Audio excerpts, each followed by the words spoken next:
I'm really excited. It's been a big week, and I really haven't done a live stream public like this in a couple of weeks. I was away, so a lot happened. Obviously, the most exciting thing that happened was Starship, but a lot else has happened. Great.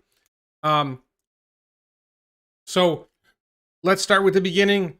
I made a bunch of videos. I hope you guys watched them. I'll make a sales pitch for my shirt. The machine that builds the machine. I got a bunch of shirts. There's a link in the description below to the t-shirts and all that. I want to thank my Patreon supporters for all your support. That really helps this go. For those who don't know, I've been running a battle with YouTube about monetization, and I don't know if I have it on here or not. I don't think I saved that. YouTube has been jerking me around. So the story is I've done something like 60 videos in a row, or more than 60 videos in a row, that have all been appropriate. YouTube has community guidelines, and if you guys follow my videos, you know I talk about Elon Musk, SpaceX, Tesla. I don't really talk about anything political or whatever.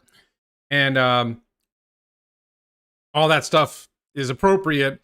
And my live streams, what you're watching now, are default not monetized because of my accuracy rating being low. And the conversation, first of all, it's very difficult to get an answer from YouTube about what's going on. Why is my accuracy rating low? All my videos are approved.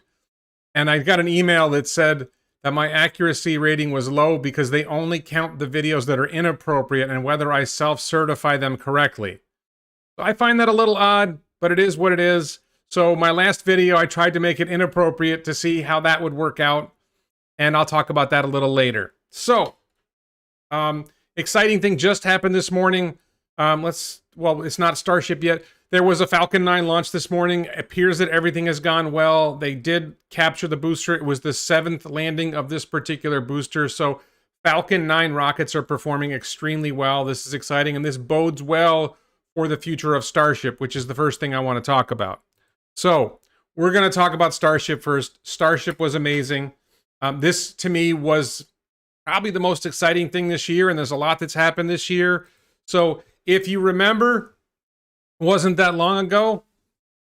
I'm going to run this video while I'm talking. This is Starship getting ready to launch. Takeoff went well. I made a couple of videos about this launch, which if you check back on my channel, and there's a link in the description below to what I think is the best video. One of the things you notice is the rocket is not moving up very quickly. So you have the screen on the far left where you can see the rocket rising, and the screen on the lower right, you can see the 3 rocket engines. In the upper right, you can see basically looking down from the rocket. So it's not moving up fast. A lot of people notice that. Well, this is a single stage. There's no booster. The Super Heavy booster is going to have 28 engines instead of 3 engines going. So you're going to see much faster rise when you have a booster. That's why Falcon 9 launches so much faster. So what's going to happen as it goes up here is at a certain point, and this was kind of surprising when I watched it, one of the engines is going to cut out. This was apparently deliberate, but it was a surprise to me, and I think a surprise to a lot of people. And then later, the second engine kind of cuts out and it runs on one engine. So yeah, this was a spectacular experience to watch. I think the whole video is about 8 minutes long, so we're barely into it. I love in the upper right corner, you can start to see the Earth receding behind. I focused here on the lower right section because this is when one of the engines is going to cut out.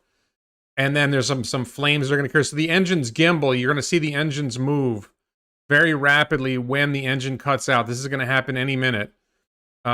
Really exciting moment here. And like I said, in the description below, I've got a video where I explain the whole thing in detail, what's going on. Here you go. The engines start gimbling. The one engine cuts out. The other 2 engines keep going. And then a little bit of flame comes around. Apparently, that's not a big issue. Elon was asked how everything went. Everything performed as it should have, except, of course, the landing didn't go as well as we would have liked it to. But you can see the rocket continues to rise. Now, keep in mind, this is about a 110-ton rocket. I'm not sure if that includes the Raptor engines or not. So now it's rising even slower.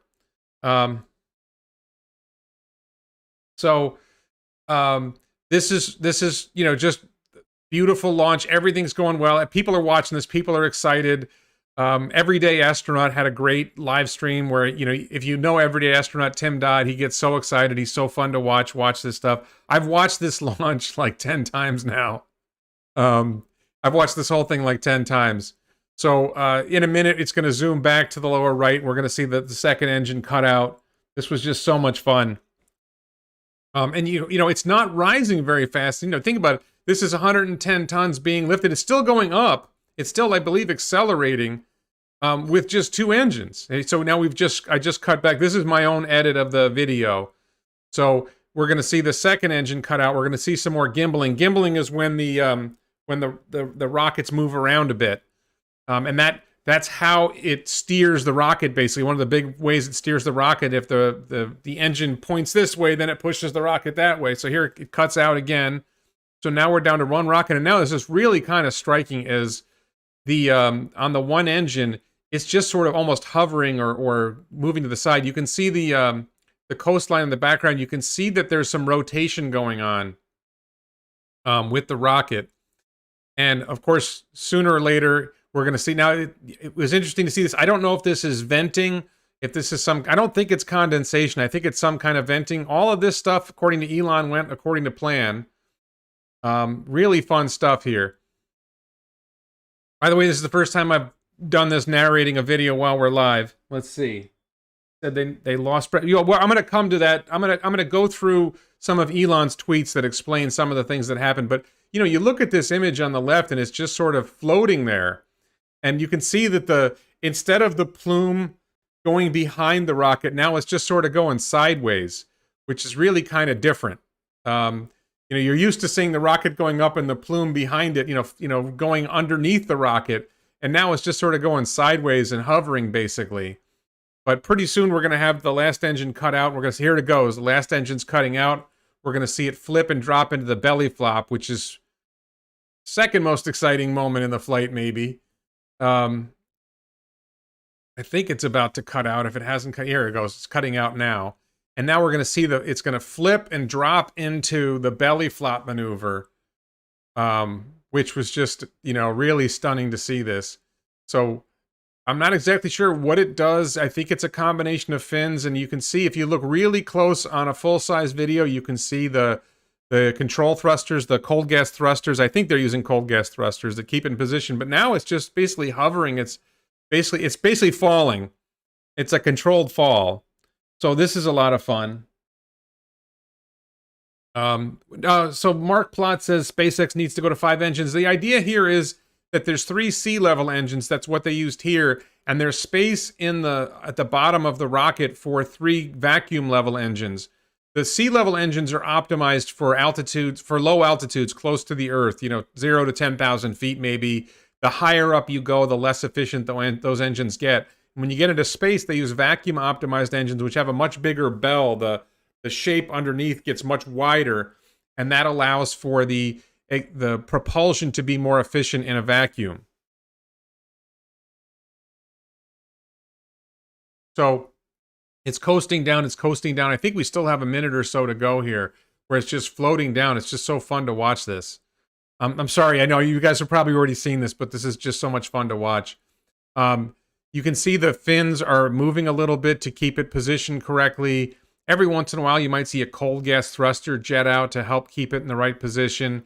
And it's basically a controlled fall heading back to the launch site and the landing pad. This is right, you know, going through the cloud is where it starts to get fun. And very close to here, it's going to flip. And everything seems to be going right until you see green flame. It's the green flame that does it in. So it looks like it's good here. All of a sudden, you start to see green flame coming out, and that's when it loses its boost. And I've been told that green flame is it's burning the copper in the engines. And then, kaboom. It didn't do so well after that. Rocket go boom. So that was a lot of fun. So everything goes boom. There's some wreckage there. I think I cut here to zoom in on the actual wreckage on the scene. This was I skipped ahead a little bit in the video. So that was fun. So I think it's going to zoom in here, and you're going to actually see a little bit of the wreckage. You guys have probably seen pictures of the wreckage. I don't have anything good there. So I'm going to cut that video here, and we're going to move on. So Elon tweeted, he had a bunch of tweets after this. Number one, it was a successful ascent. Everything went over well. The switch over to header tanks went well. Precise flap control, everything went well to the landing point. I think we all, maybe you guys know this, maybe you don't. The reason for why it didn't land well was the fuel header tank pressure was low during the landing burn. Now, there's different tanks on the rocket. The main tanks are in the column of the rocket, and as I understand it, the header tanks are in the nose cone. So, and that allows them to keep them separate from the main tanks.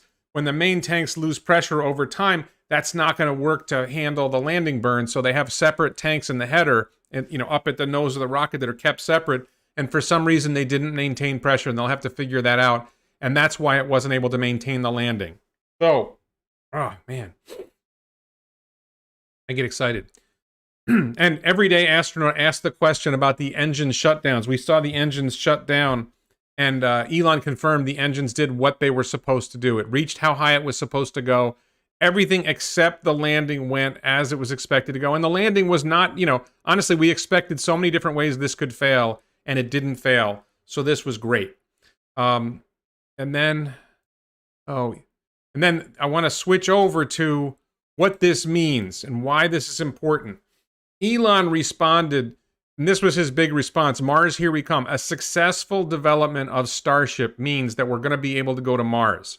And this was a very, very successful launch. Everything went really well, except, of course, for that landing. Something wrong with the header tanks seems like an easy thing. I think it'll be an easy thing to fix. So, I did a video where I talked about this. If you haven't seen it, check back my channel about 3 or 4 videos back. I talked about why Starship matters. And I want to talk about that here, why Starship matters. And Starship matters for Mars. The reason why Starship matters for Mars, we haven't talked about this before. Think about this for a second. SpaceX does a launch, or somebody else does a launch. How much does it cost per kilogram to get your payload into low Earth orbit? So for most of spaceflight history, it was very, very, very, very, very expensive. On the space shuttle, early space shuttle, it was like $100,000 a kilogram to get an object into low Earth orbit.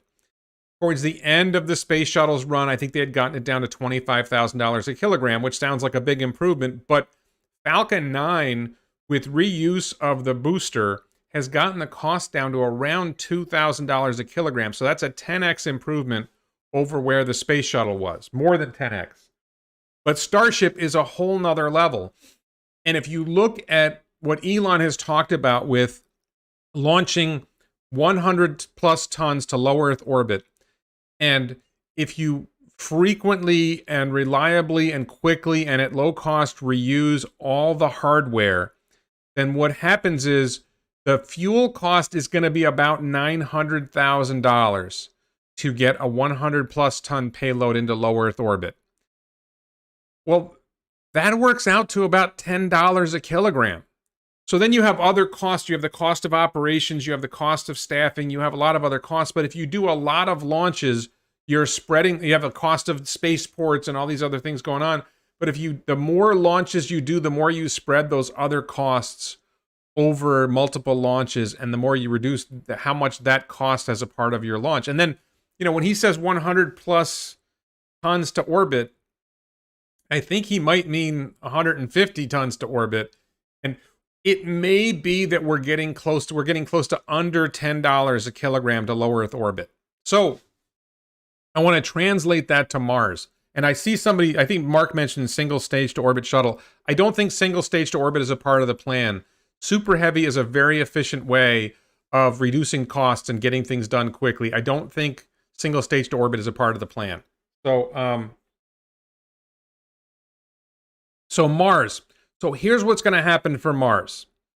I'm going to take away the image there, the Mars Here We Come image. The plan is that SpaceX is going to launch a Mars Starship, a Starship that is designed to go to Mars and probably to come back. They're going to launch that into low Earth orbit, and they're going to launch tankers to refuel the Mars Starship. So when the Mars Starship gets up into orbit, it has used a lot of its fuel. It doesn't have much left. It probably has, I think they're expecting it to have 1,200 tons of fuel and 100 tons of cargo is the rough plan. So by the time they get into orbit, it probably has 100 tons of fuel left. And that's not enough to get to Mars and back. So they want to refill it to 1,200 tons so it can go to Mars. I think the 1,200 tons just gets it to Mars. And then the idea would be it would refuel on Mars, and it doesn't need to fully refuel to get home from Mars because Mars has a smaller gravity well. It's easier to launch, for those who don't understand that, it's easier to launch off Mars because it's a smaller planet with less gravity. And then getting back to Earth, landing on Earth does not require a lot of fuel. You've got to hit the atmosphere and slow down through the atmosphere, but it all works. So, getting the Mars Starship up, and then you have to do multiple launches of tankers. If each tanker carries 150 tons of fuel into orbit, I think that's the goal. Remember, we're trying to get 150 tons into low Earth orbit. Then roughly 7 or 8 tankers will refuel the Mars Starship so it has 1,200 tons of fuel and it can make the trip.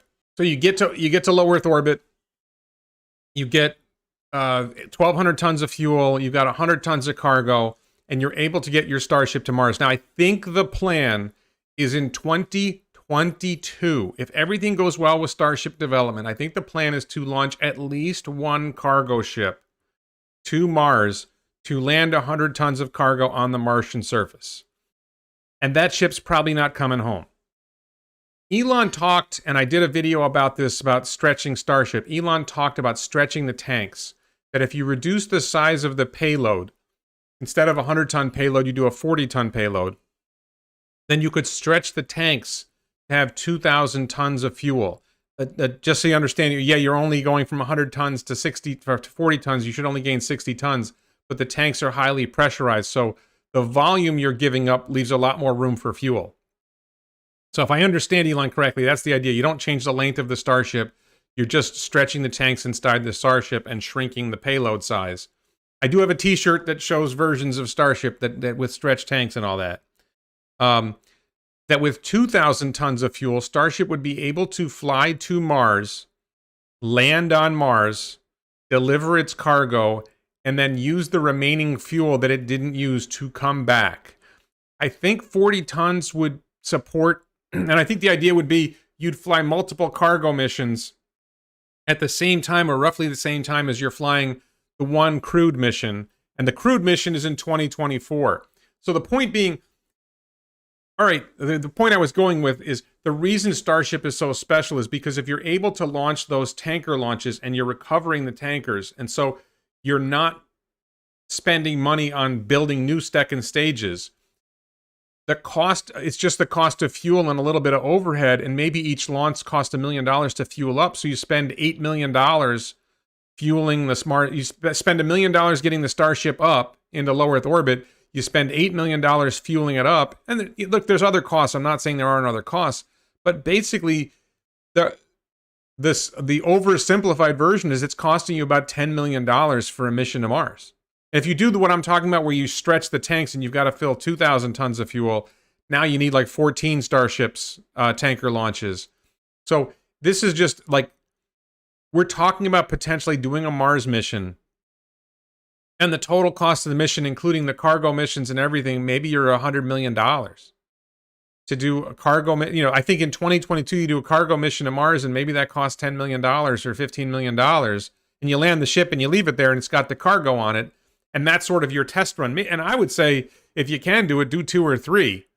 And if it doesn't work, it doesn't work. But one of the key goals is you want to learn from what didn't work so that you do better the next time.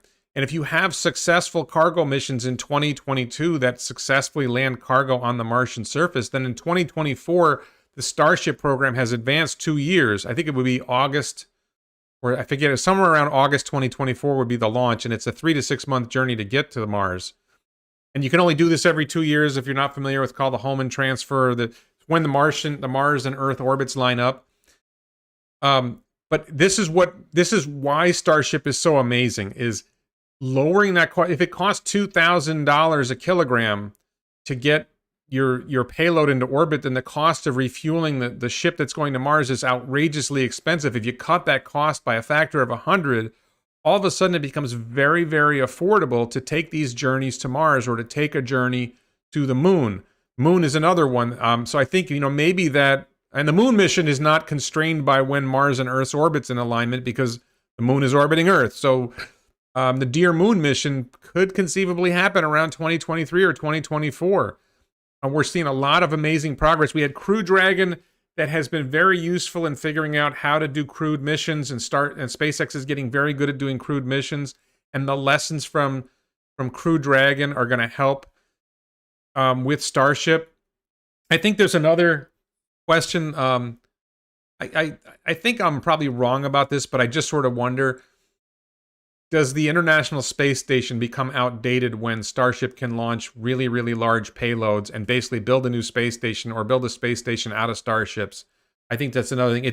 It's so hard to come to grips with. You lowered the cost of something from $2,000 a kilogram to $10 a kilogram. How much can you do with that? There's so many ways. And same thing with Tesla. When you come up with electric vehicles and you come up with self-driving vehicles, how radically that's going to change transportation on Earth, and Boring Company changing tunnels, and all these things are changed. We're going to see a lot of change really fast. The world we're going to see in 10 years. I'm really excited about this. If you can't tell, I'm really excited. The world is going to be so different in 10 years. It's going to be absolutely amazing. We're going to have people on Mars. We're going to be riding around in self-driving cars, driving through tunnels at supersonic speeds. Elon in an interview recently said that Hyperloop is going to be supersonic. I thought before they were talking 500 or 600 miles an hour. Now he's talking about supersonic speeds.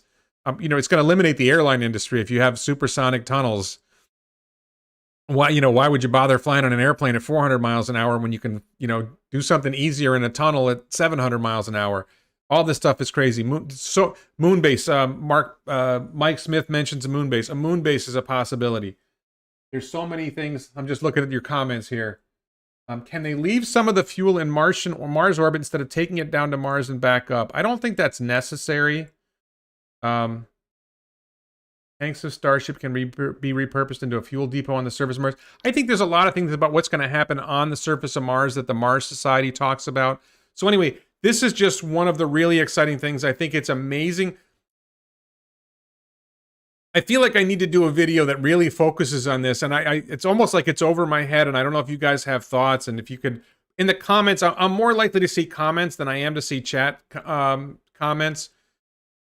What becomes possible when low Earth orbit only costs $10 a kilogram or less? And then, if you go way back in my channel, I did a video about Starship 2.0. Elon has talked, Starship is a 9-meter diameter ship. Elon has talked about an 18-meter diameter ship, which is probably going to lower the cost per kilogram further. So what happens? What can you do when you get the cost per kilogram down to $5 a kilogram or $4 a kilogram? How amazing is it? What's possible? Obviously the colony on Mars is one of Elon's prime goals, but what else can we do in orbit? Does it make Jeff Bezos's O'Neill colonies become viable? Does Jeff Bezos start paying SpaceX to launch his O'Neill colony into orbit? There's all kinds of amazing things that could happen. And, where the world is going to be in 10 years, 20 years is just going to be mind-boggling. It's kind of amazing how much things have changed now. Why not use Mr. Fusion? Yes, we use Mr. Fusion. There's people have talked about power on Mars, and if you look up Kilopower, Kilopower, that is a proposed nuclear power plant, a small-scale nuclear power plant that could be used in space or on Mars or on the moon. So maybe Kilopower is coming too. Elon told Robert Zulin he wanted to do solar, not nuclear, but he just talked about nuclear in this other thing, which I'll come to in a minute. Let me see what we got here. I'm going to turn this off. I'm going to go into talking about Tesla. So, I thought this was really exciting. This is the news this morning or yesterday. They're shutting down Model S and X production. Let me make this a little bigger.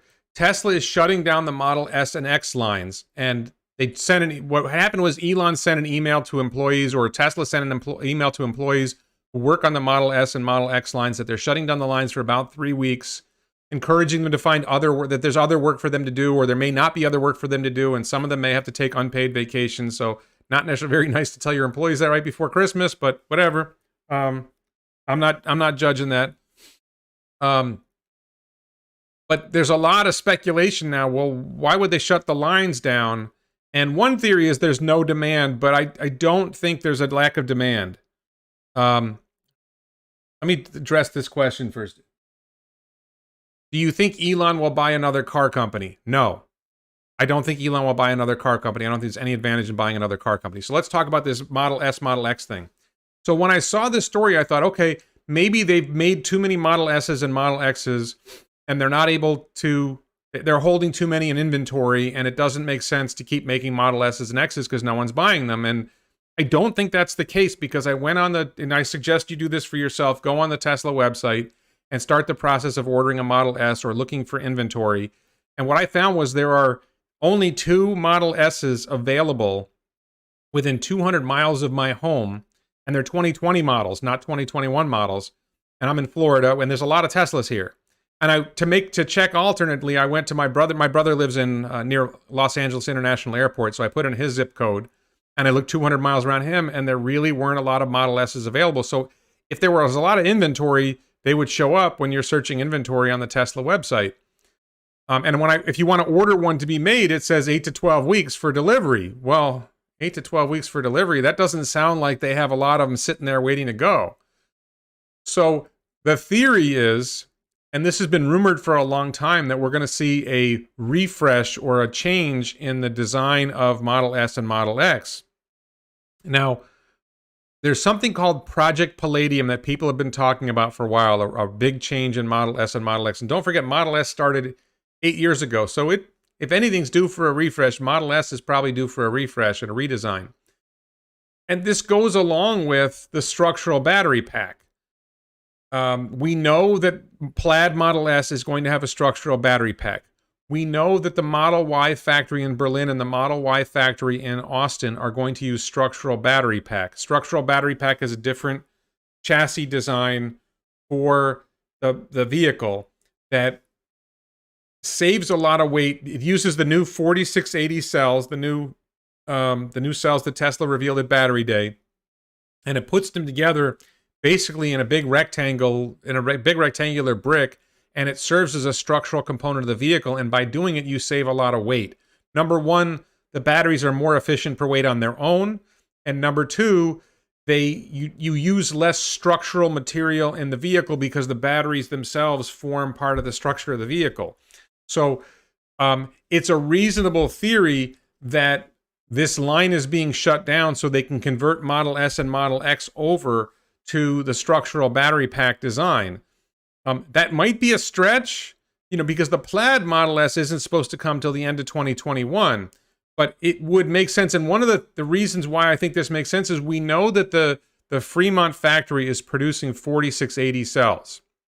We don't think they're producing them in a lot of volume yet, but the plan is for Tesla to be producing, I think, 20 gigawatt hours out of that line by sometime in early 2022. So it's not crazy to think they would make 10 gigawatt hours of 4680 cells from, I'm going to take this off here. It's not crazy to think that Tesla would be making 10 gigawatt hours of the 4680 cells through the full year 2021. And then the question is, well, what do you do with 10 gigawatt hours of these batteries? Well, so you do a little bit of math, okay? So 10 gigawatt hours is 10,000 megawatt hours, and a Model S has 100 kilowatt hours, so there's 10 Model S's in a megawatt hour. So it works out to that 10 gigawatt hours of 4680 batteries would be enough for 100,000 Model S's, or Model S's and X's combined, if they use 100 kilowatt hour pack. I think that they will update the Model S and the Model X to go to 120 kilowatt hour pack. I think that using the 4680 cells will be more efficient in a variety of ways. So they're going to go to 120 kilowatt hour pack, and the vehicle's going to weigh, my guess is 200 or 300 pounds less because of their saving on structural weight and because the batteries are more efficient on weight. So Carl is saying structural battery pack probably won't be implemented until the tablet cells are in mass production. And that's exactly my point. You don't need mass production. You don't need a full-scale mass production to supply Model S and Model X. Model S and Model X sell about 60,000 units a year. So if your goal is to sell 60,000 Model S's and Model X's, and they only make 10 gigawatt hours in 2021, that's enough. Not only that, that's enough and leaves over some for Tesla Semi whenever it's ready, and it leaves enough for Cybertruck, Tri-Motor Cybertruck whenever it's ready, whichever vehicle is going to be using the 4680 cells. So that's kind of my point. Anyway, so it's a little bit of a stretch to say that we're going to see this, and the idea would then be, okay, we're going to see a Model S with, like, currently Model S has, I think it's 402 or 408 miles of range, the long range Model S. I think we're going to see Model S push to 450 miles of range, the long range Model S. And I think we're going to see the performance Model S is around 380 miles of range. I think we're going to see that push to 420 miles of range. They're going to be lighter weight, so they're going to perform better. You're going to see even better acceleration. So right now, I think Raven is 2.3 seconds, 0 to 60. I think we might see that drop to 2.1 or 2.2. It's really hard to improve once you get that fast. But I think we might see Model S performance drop to 2.2, 0 to 60, or 2.1, 0 to 60. And I think that's coming soon. And that's without the tri-motor lineup that's going to be in Plaid. What do we got here? Okay. $5 a kilogram. Okay. So I think that's big Tesla news. And then I wanted to put this up. So, oh, I made that too big. So Elon spoke. This was I made a video about this. Elon spoke, and my video has sexy German girls. I'm sorry about that. But Elon spoke to this panel of German entrepreneurs and CEOs in Germany after he won the Axel Springer Award. This one guy asked him a bunch of questions, and then the ring of CEOs each asked him a question. So there's this group of entrepreneurs and CEOs ringed around. I didn't think the questions were that good. There were some good questions, but some of his answers were brilliant. I think the one that stood out to me the most was he said, well, there was talk about about electric jets. I linked to my video in the description below, and I really encourage you to watch that video. Or if I didn't link to it, it's in my channel. There was a lot of good information in here. The questions weren't that good, but his answers were really good. There's a tremendous amount of really good information in here, and I threw in sexy German girls. So let me just show you that. And this is part of my fight with YouTube. I mentioned my fight with YouTube earlier. This is the most bizarre thing. So this is the video that I made about that roundtable discussion. And YouTube is demonetizing some of my videos. Like, my live streams are effectively demonetized until 6 hours after they're up, or 12 hours after they're up, which you make all the money during the live stream, and in the short time afterwards, they die off quickly. So that's kind of frustrating for me. And if somebody wants to, by the way, if somebody wants to super chat, that helps the channel. I appreciate it. Or support this channel on Patreon, or become a YouTube channel member. All these things support. But so I got an email from YouTube that didn't make any sense at all, where they basically said that, so I published like 60 accurate videos, 60 appropriate videos in a row, which I self-certify these videos are appropriate. And apparently those don't count for my accuracy rating, because they only count the ones that are inappropriate. So I tried to make an inappropriate video, and I rated it correctly that it had some mild sexual content, which is girls in bikinis, basically. And that was approved eventually. It took like 10, 12 hours, and then they did a manual review. I'm not sure if that even counts. So I think the next video I'm going to have to swear. I'm going to have to like use the F word and the S word and swear a lot, and have a video that doesn't qualify, and that will start improving. It's just frustrating. I don't have another answer for that. But anyway, I went in depth on that discussion. So one of the things that Elon said was that they're currently a little bit over 300 watt hours per kilogram on their batteries, which the 2170 cells are around 260 or 270 watt hours per kilogram. Maybe they got up to 280, but they're not over 300. That's the Panasonic line. So I think he had to be referring to the 4680 cells as being over 300 watt hours per kilogram. And this was part of a conversation about where energy density needs to get to make changes. And in particular, Elon talked about electric planes and electric jets, electric propeller planes, electric turboprop planes, and eventually electric jets. Oh, thank you, OM Auto. Thank you very much. This is a super chat. Keep up the awesomeness. Thank you, OM Auto. And thank you, May Catalyzon. Keep it up. I will keep it up. So, I just turned the air conditioning back on in the house, so we'll get down below 80 degrees in this room, hopefully. So, so the batteries, Elon talked about if we get to 400 watt hours per kilogram, which he thinks is coming in 3 to 4 years, he said before, that enables, I think he was talking about electric propeller planes and electric turboprops eventually. And at a certain point, you get to, and I'm not sure whether he was saying that 400 is what's needed for electric jets, or he's saying 400 watt hours is needed for 1,000-kilometer range, which is 620 miles for Americans. And then if you could get watt hours per kilogram up to 450, 460, 480, that would allow you to double the range. So, and the point there was, a lot of the battery is used, or the fuel is used in a jet fueled plane to get up to altitude. And once you get the plane up to altitude, there's very little wind resistance because the air thins out and it doesn't use a lot of fuel or a lot of battery. So, you know, just having an extra 50 watt hours per kilogram enables you to double the range, or another 60 or 80 watt hours per kilogram allows you to double the range. So Mark says Fremont won't get structural battery 2 to 3 years after Gigafactory 4. So, Mark, I'm going to disagree with you.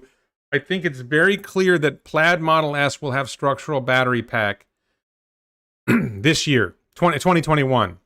If Plaid Model S is going to have structural battery pack, then all Model S and Model X is going to have structural battery pack. Model Y and Model 3 might wait a couple years to get structural battery pack, but Model S and Model X are going to have it right away. And I don't think it's going to be 2 to 3 years. Planes want to fly electrically? Oh, so the great question from John. Will planes want to fly electrically for 500 miles if Hyperloop is there? I think it's going to take a while for Hyperloop to be developed. And actually, that is my own opinion. That is exactly how I think about airplanes. I don't know why airplanes make sense if you have Hyperloop going supersonic. I think that we're going to see... Well, I'm going to talk about Boring Company. I think I'm going to talk... Let's talk about Boring Company. Boring Company. So, Steve Davis, what's this? Steve Davis, I want to do this one. Steve Davis was speaking to the Las Vegas Planning Commission about the Boring Company tunnel that they are, the Boring Company tunnel system that they have built and that they are going to expand in Las Vegas. And it was stunning to watch this. If you've ever seen the channel Boring Revolution, that's done by Will Bradbury, great channel. If you Boring, I think Boring Company is really fascinating, and Will Bradbury does. I think it's Bradbury. Will here. Anyway, Boring Revolution is the channel. He does a great job of covering what's happening with Boring Company, and great video yesterday, this morning, where he went through this. And what was stunning was watching. If you've ever watched municipal meetings and hearings when people are proposing things, you get all these hassles. And the commissioners are all excited about what Boring Company is going to do for Las Vegas. So Steve Davis was speaking to them, and what's this? I think this is Boring Revolution's tweet.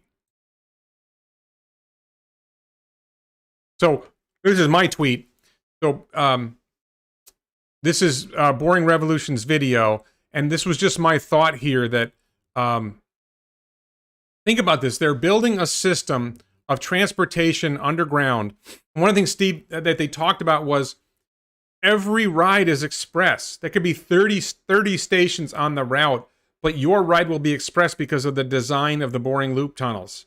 That every station there's going to be a little runoff to slow down your vehicle. So if you're going from one end of the system to the other, you don't have to stop. You don't have to wait for other vehicles stopping. You just go straight through at high speed, which I think is like 100, 120 miles an hour. So now picture they're doing this in Las Vegas. They're not doing this in Boise, Idaho. They're not doing this in Boise, Idaho. They're not doing this in some place that's in the middle. Las Vegas is one of the most visited tourist destinations in the world. There's going to be people coming from all over the world riding this system. They're going to say, this is great. Why don't we have this? Man.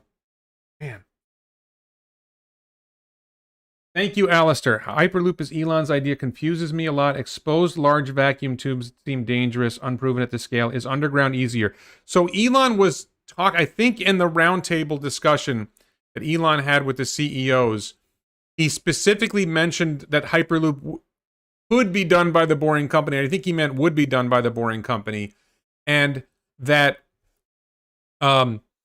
if it's done by the Boring Company, it's done in tunnels that are underground, then yes, it's not exposed. It's underground, and that you basically just create a vacuum inside the tunnel. Elon said something like, he made it sound like it's so easy. Oh, it's just a faster electric car in a vacuum tube.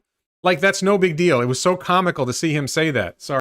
I believe the idea of the tunnels is that they are essentially airtight as they're made. The way they're made, they're airtight. It's easy to keep them. I don't think it's a complete vacuum. It's a low air pressure situation.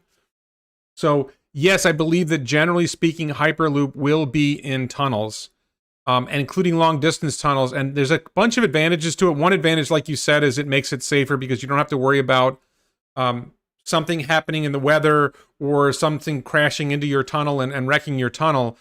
But also, you don't have to worry about right-of-way. If you're putting an above-ground tunnel somewhere, you have to put it somewhere and it's on someone's land. If you put it underground, you're going underneath everything, and that creates less of a problem. But I wanted to get back to this point. By doing this in Las Vegas, so many people are going to see it. It's a great advertising platform. And I don't think I've talked about this before. Boring Company or Elon talked about there's some plan. It seems likely that the next city is going to be Austin. That there was something that Boring Company talked about with Austin Chalk.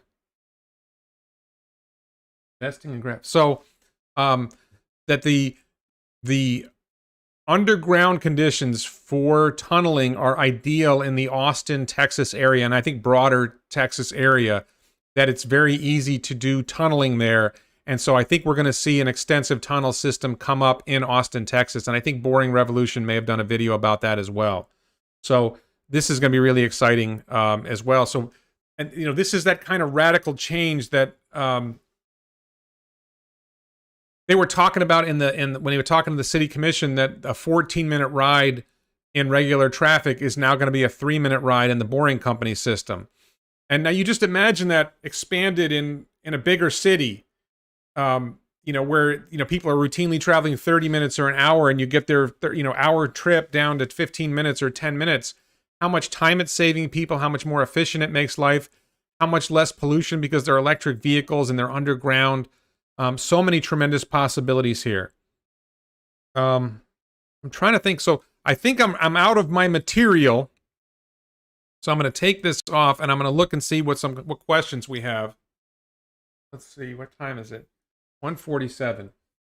Would Tesla Boring Hyperloop build routes to get workers to Gigafactories? John, I think that is part of the plan, is at least for the Austin Gigafactory, Tesla will probably be doing a Boring Company's tunnel system in the Austin area. And of course, the Tesla Gigafactory would be one of the stops. I also think there's a really good chance that one of the first Hyperloops will be built from Austin to Boca Chica, Texas, where Starship is being tested. I think they're also going to build an offshore platform to launch Starship. When they launch Starship with Super Heavy is going to have 28 boosters. It's going to be really loud. I think it may be too much for the area that's near Boca Chica, and there may be reasons why there's an advantage in putting it on a platform offshore. And there's been they've definitely been working on potentially building offshore platforms for launching rockets. So it's very possible that they're going to run some kind of loop tunnel out to an offshore platform, and that's where they're going to launch Starship from eventually. And that would be a Hyperloop system. And you would have Hyperloops coming from Houston, from Austin, from Dallas, from San Antonio, so that you would have a much larger population would have access to the spaceport if you're going to start doing actual launches of people going places. Can't Hyperloop across oceans? That's a great question. Stuart McLeod asks, can't Hyperloop across oceans? I think you're wrong about that, Stuart, and I think the reason for that is I think you can run up the coastline. Let's say you're going from the United States to Europe. You can run up the coastline reach Greenland, reach Iceland, reach across. I think some of those hops will be a little long, but I think they're doable. And I think you could manage. I don't think you would want to go straight across the ocean, but I think you could go up and over. So same thing from the United States to Asia. You go up and you just have the Bering Strait to go under. And other than that, you're just going under land most of the way. I mean, there's a couple of spots, getting to Japan or whatever, but I think that's doable. New S and X to have new exterior. I'm not sure whether S and X will have I would think there would be some changes to the exterior, but I'm not sure that will be that dramatic.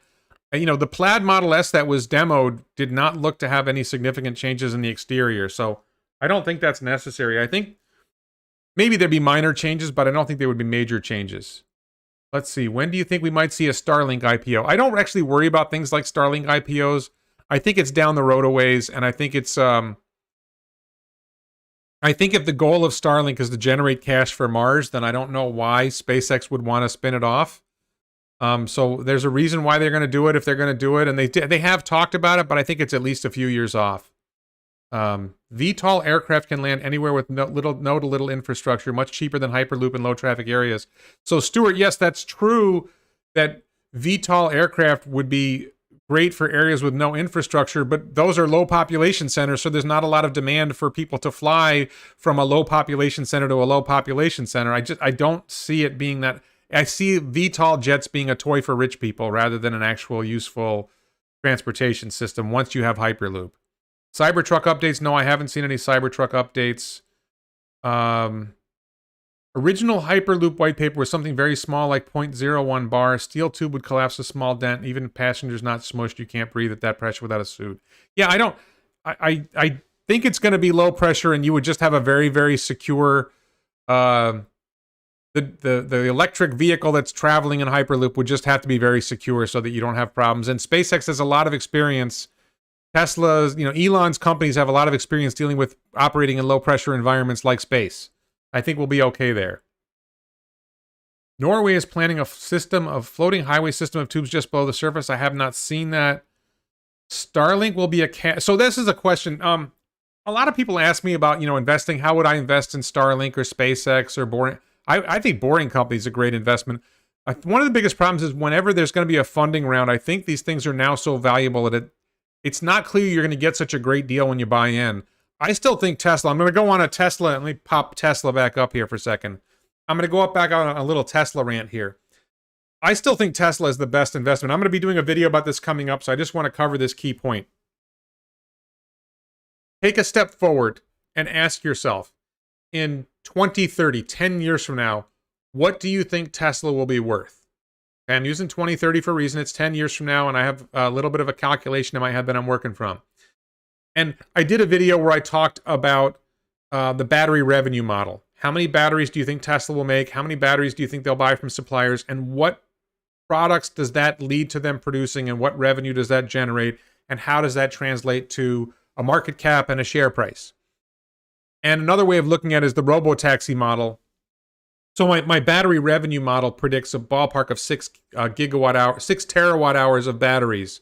Tesla producing 3 terawatt hours, Tesla buying 3 terawatt hours from suppliers, a total of 6 terawatt hours of batteries. And that works out to something like $4 trillion in revenue, which to me works out to in the ballpark of a $40 trillion market cap. And a $40 trillion market cap works out to about $40,000 a share. So that's one number. Think about $40,000 a share, 2030. Okay, now that's aggressive. That's very optimistic, I know, but let's start with $40,000 a share. Now another model is the robotaxi model. And I'm going to say, let's suppose Tesla has a fleet of 100 million robotaxis in 2030. I know that sounds crazy, but if you figure 50% growth in production of vehicles from now until 2030, the last 4 years of vehicle production is around 80 million. And I think the Tesla Compact 2023, I think the Tesla Compact in 2023 may be easier to produce in high volume, and we may see a really big jump in production when we get to the Tesla Compact in 2023. That 2023, 2024, that vehicle becomes much easier to produce, and we see much higher volumes. So if you see 100 million vehicles doing robotaxi work, I honestly think when you run the numbers on how much, and the revenue per mile is going to come down because you're going to start saturating the market, but the cost per mile is also going to come down. And I think that Tesla Like right now, the Model 3, Model Y, their operating cost, everything all together, the total cost of operation of a Model 3 or Model Y over its 10-year lifespan or 11-year lifespan, million-mile lifespan, works out to around 5 cents a mile, 15 cents a mile or less. But the compact is going to be much, much more efficient in a variety of ways, less expensive to build. The battery is going to cost less. It's going to use lithium iron phosphate, which have a higher cycle life. And I think you're going to see the cost per mile of running a Tesla compact, get down to around a nickel a mile. I'm not kidding. In my dreams, we get out to a single passenger pod car robotaxi where you get down to 2 cents a mile. But even the compact, you're talking about a nickel a mile. And this is an oversimplification, but if you can imagine 100 million of those vehicles making, $30,000 a year in profit, I come up with something like $30 trillion a year in profit, $3 trillion a year in profit, with a 30 price earnings ratio, which is less than Apple's PE ratio and much less than Amazon's PE ratio. You get to a $100 trillion market cap or $100,000 share price. So now you've got your share price in 2030, which I got a $40,000 number. I got a $100,000 number. Okay, Warren's crazy. Let's push those numbers aside. Let's say, you know what? Let's just go with $10,000 a share in 2030, which to me is a massive underestimate of Tesla's value in 2030. You think about how few batteries Tesla would be producing in 2030 to justify only a $10,000 share price. I think that's a $10 trillion market cap. If you think they're going to expand battery production, they're going to do all these things, how do you only get to a $10,000 share price? But let's suppose it's only a $10,000 share price. Now you've got to backtrack and you've got to say, okay, it's 2020 now, 2030 is 10 years from now. What would I pay today for an investment that would be worth $10,000 10 years from now? And the way you do that is something called discounting.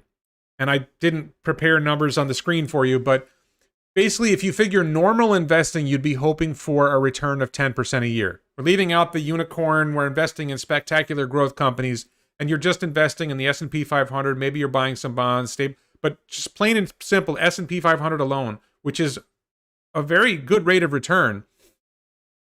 I'm going to come to some of your questions in a minute, but 1.1 to the 10th power is about 2.6. Which would mean that if you think Tesla is going to be worth $10,000, a share of Tesla is going to be worth $10,000 in 2030, then you should be willing to pay $4,000 a share or $3,500 a share now. And, if you go with my crazy numbers and you think it's going to be worth $40,000 a share or $100,000 a share in 2030, well, then you'd be willing to pay $10,000, $25,000 a share now. So buying a share of Tesla now at $600 is an insane bargain as an investment. But this comes down to this. Do you believe that Tesla is going to grow like that? Do you believe that something's going to come along that's going to stop Tesla from achieving its goals? And if Elon vanished tomorrow, Drew Baglino and the Tesla team, they know what they're doing. I don't think they're going to change course. They might slow them down a little bit. They might not achieve everything as quickly, but they have such a huge lead and they know what they're doing. And it's hardwired into the company. You could see a government takeover. But government takeover doesn't make any sense. Antitrust issues. I think there's a lot of potential ways this could be problems. But if you think it's going to achieve a $10 trillion market cap, which I just don't think that's crazy. If you went 10 years ago and you said Apple was going to have a $2 trillion market cap, people would think you were crazy then. Well, Apple has a $2 trillion market cap now. Amazon is a $1.6 trillion market cap now. I'm like 12x up on my Amazon stock. So I do think Amazon, like if you're looking for where to invest, I would buy Tesla stock. And I'm very, very, full disclosure, I'm very, very, very heavily invested in Tesla stock. So one of the questions was, let me scroll up to this question. This was a good question. I see this question a lot. Moonzier says, but $100 trillion is worth more than the entire global stock market. Moonzier, that's a great question. I see that question a lot. People struggle with this question. How could Tesla possibly grow? I see people saying, well, that's more than US GDP. So look, if you went back to 2010 and you said Apple was going to be $2 trillion, okay. But here's the thing. I'm just positing Tesla makes 100 million robotaxis, runs them, and makes $30,000 a year in profit. And you could say, you know what, that's crazy, Warren. They're not going to make $30,000 a year in profit. The $30,000 number is pretty sound. Why they're going to make $30,000 a year in profit. But okay, over time, the price of robotaxis drops because you saturate the market, whatever. Suppose it's only a $50 trillion market cap. Come on. But there's no, just because that's a big number doesn't mean it's impossible. And the question is just really simply, look, are they going to be able to produce that many robotaxis? I don't see a reason why they can't. Lithium iron phosphate, if you're saying, well, there isn't enough nickel, well, they're going to be using lithium iron phosphate cells, and lithium. There's plenty of iron, there's plenty of lithium, there's plenty of phosphate. That's easy. The biggest hurdle, as always, is government. Government could get in the way, but government would be standing in the way of making life better for people. And I don't put that past government, especially after what we've seen with COVID. And I want to address another thing that I see people say is, well, you're proposing a market, let's say a $10 trillion market cap. Well, that's, half the size of the US GDP. Well, Tesla's a global company, not a US company. And comparing market cap to GDP is the wrong comparison. You should be comparing it to total wealth. And there's another key point here, which Elon said at Autonomy Day, and I don't think people got it. If you inject a robotaxi that basically becomes 5 times more efficient or more, maybe 8 times more efficient than the current vehicles, you're improving the efficiency of transportation for the entire global economy, and that means the entire global economy grows faster.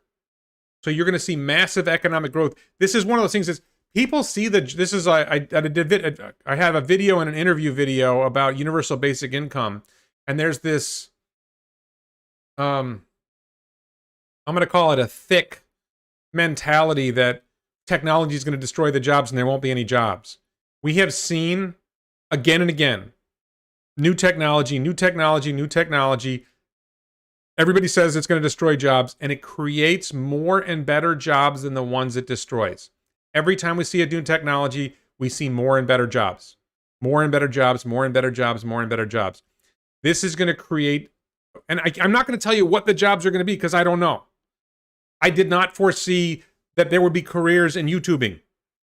Okay, go back 20 years, I never thought I would be a YouTuber, making a little bit of an income doing YouTubing. I never thought, I've made a lot of money from search engine optimization. I didn't know what search engine optimization was 20 years ago. And search engine optimization basically paid for this $600,000 plus house I'm living in. It's paying for my daughter's college education. And nobody knew search engine optimization existed, but Google came along and search engine optimization became a thing. So it's hard to predict the future in terms of what the changes will be, but we can be confident things will be changing. We can be confident that a new wave of great technology that makes our lives better will create new jobs just because that's what new technology always has done. There's no reason to think that won't continue. Unless you're just inherently a pessimist and you always think things are going to be bad, and then you shouldn't be worried about it because Tesla won't succeed. So why are you worried about it? All right, let's see what some questions are. So somebody's asking people, I see a lot of questions about levels of autonomy. I think the levels of autonomy are probably outdated. I agree with Mark that if you're going to apply levels, Tesla is level 4. The FSD right now, FSD beta is already level 4. I think it's going to be level 5. Elon said it's going to be level 5 sometime by the end of 2021. And then it's just waiting for the regulators to approve it. Munzir says, the only way I see Tesla reaching $40 trillion is if they dominate China, Africa. What do you think, Warren Redlick? So the answer to that, Munzir, is again, I'm going to say this really simply. How many batteries do you think they will make? I think they're going to produce, and how many are they going to buy from suppliers? I think they're going to produce and buy a total of 6 terawatt hours of batteries in 2030. What will they produce with 6 terawatt hours of batteries in 2030? They're going to produce a lot of vehicles. They're going to produce a lot of grid storage. Along with that, they're going to produce a lot of solar, and they're going to make a lot of money from that. So, Munzir, the question for you is, how many batteries do you think Tesla will produce in 2030? How many do you think they will buy from suppliers in 2030? What will they do with that, and what will the revenue be? And if you come up with answers anywhere like mine, it's a $40 trillion market cap. Okay, Alistair, great question. What do I think about quantum escape and solid-state batteries in general?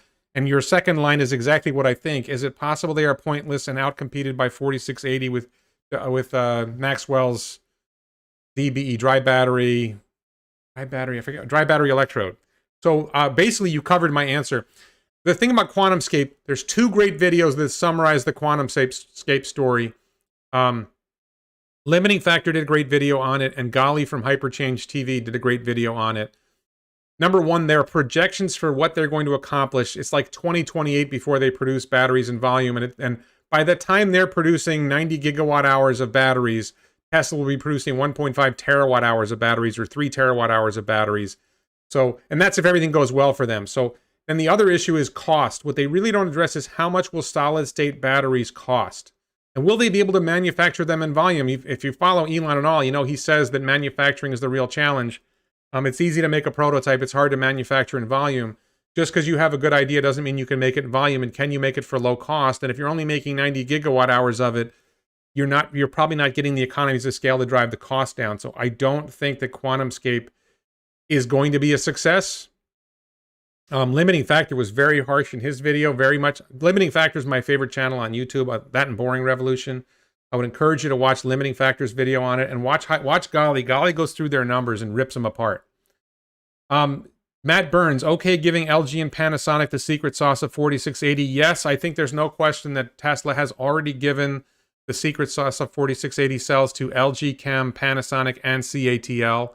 CATL will be making 4680 iron phosphate batteries. LG Chem will be making nickel manganese batteries. Panasonic will be making nickel manganese batteries, and Tesla will make high nickel batteries.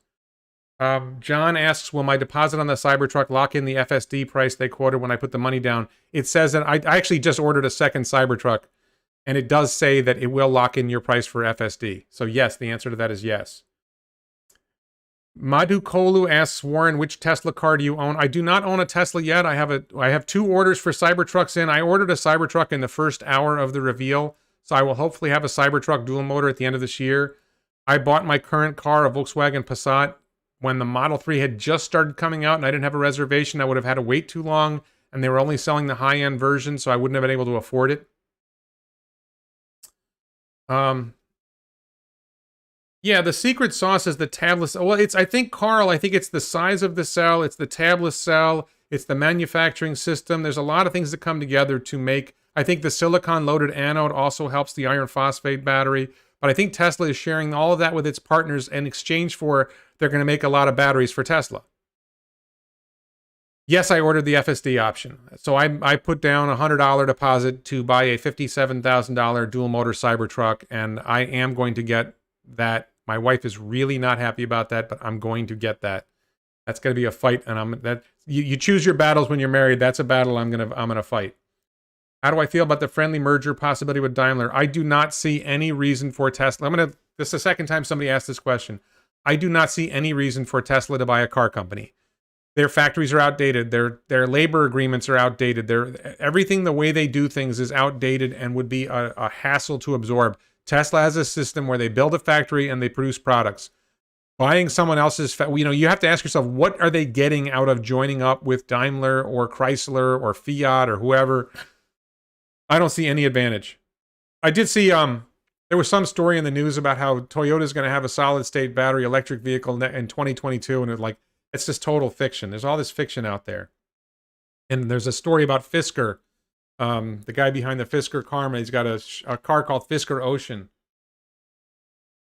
and how they're going to have a Model Y competitor. They're going to have a Model Y competitor out in the end of 2022. And I went through their SEC filing, and they don't even have a factory. They're hoping to partner with someone. They don't have a partnership yet. It's nonsense. In 20 to 30 years, when we mine $500 trillion, quadrillion dollar asteroids, how will that impact our world?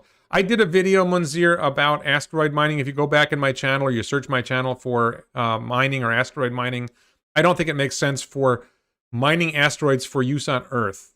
It might make sense in mining asteroids for use in space, but I'm not even sure about that. I think it could make sense for that purpose. Warren, would you consider an upgrade to a 3-motor Cybertruck? I guess it depends how much money I have. I think John asks whether I would consider an upgrade to a 3-motor Cybertruck. I don't really care about the high performance.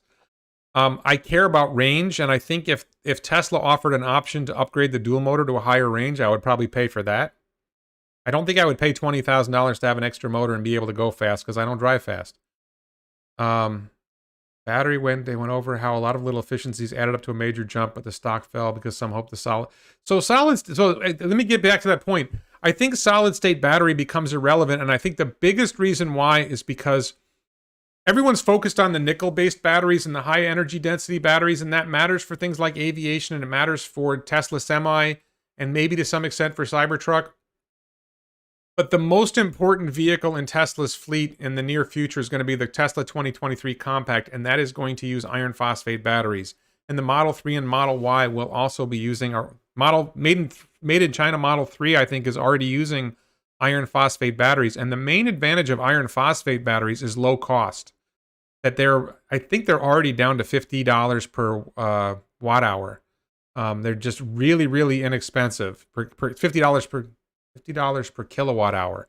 So the iron phosphate battery, I think, is the real secret sauce. And I don't think Warren is now sponsored by Avion. I actually tried to get a sponsorship from a water company, and they wasn't Avion's company. It was Aquapana, I think, and they said no.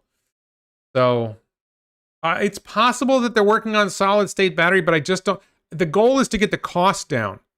If you're already going to achieve 400 plus watt hours per kilogram with the 4680 tabless design and high nickel cells and the high silicon loading, I don't know how much you get by going to solid state. I don't know if solid state gets you anywhere. And the real big question becomes, can you manufacture it at low cost at scale? Because Tesla is already expecting to get the cost of the high nickel cells down below $100 per kilowatt hour, and maybe down to 50 or 55 dollars per kilowatt hour. That cost becomes so low that you can achieve so much that what you would have to do to beat that becomes very, very hard.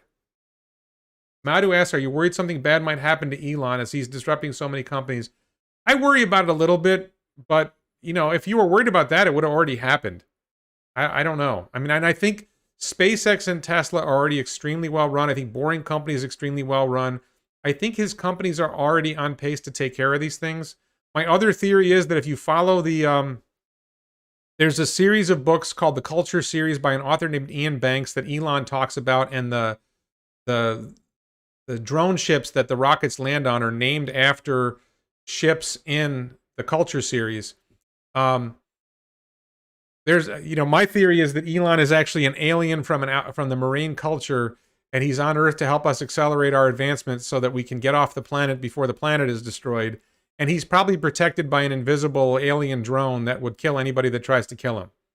That's a theory. If you read the books, I think it's Player of Games or State of the Art, one of those books, that happens in a couple of the books. Let's see. Heat pump trumps. Heat pump is a big deal. There's all these efficiencies: structural battery pack, heat pump, octavalve. There's so many things that they're doing to really make a big deal that I think that's going to accomplish it. Let's see. Right, John, what Johnny says, I don't know if solid state is a decade away, but manufacturing at scale is probably close to a decade away. And then when you manufacture at scale, are you going to get the cost below iron phosphate batteries? And if you're not, you end up in this is actually I think this is a really interesting question that I have. Tesla is planning to produce 3 terawatt hours of high nickel battery cells in 2030. I can't figure out what they're going to use them for, because Tesla Semi needs them, right? Tesla Semi needs them. Maybe Cybertruck needs them.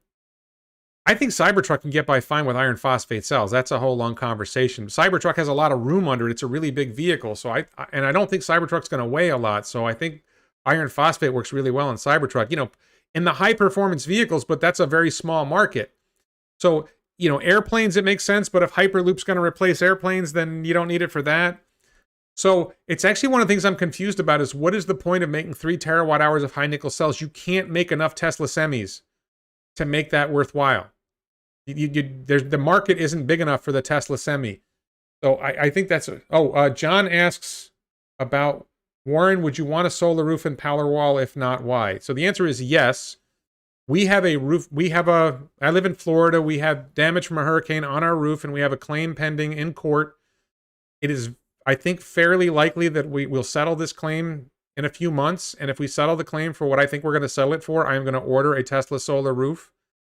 if I can get actually I'm going to a meeting on Tuesday night with my homeowners association to persuade them that they need to allow Tesla solar roof. That's a whole nother conversation that I want to get into here. Legally, I think they have to, but homeowners associations don't always follow the law. Florida law is very favorable to solar roofs.